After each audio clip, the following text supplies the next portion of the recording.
Sellel suvel 20. juulil toimub esmakordselt Eestis Firefighter Combat Challenge võistlus. Üritus toimub Tõrva linna keskväljakul. Tegemist on populaarsema ja vaatemängulisema päästjatele suunatud võistlusega maailmas, mis sai alguse 1991. aastal USA's. Tõrvas saab ala läbida meeskondlikult, kus võistkonna suuruseks on 3-5 liiget. Meeskonnavõistlus on jõukohane kõigile. Teatevõistlusel toimub teatevahetus teatevulga edasiandmisega. Vahetamise koht on 6, vahetamine igast punktist pole kohustuslik ja üks ja sama võistleja võib hiljem läbida ka mõnda muud etappi.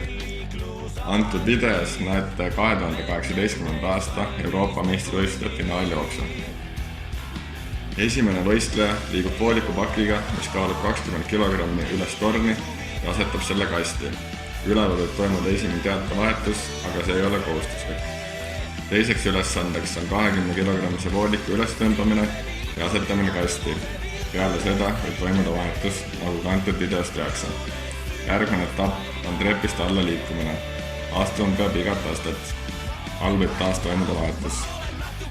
Järgmiseks tuleb võistlejal vasaraga lüüa raskus masina lõppu. Peale seda võib toimuda teatevahetus. Seejärel tuleb võistlejal joosta slaalom. Slaalomis ei tohi püstakuid maha jääda. Peale seda võib taaskord toimuda teatevahetus, nagu ka videos tehakse. Survestatud voolikuliiniga tuleb joosta läbi ukse ja veejoaga maha lasta märk.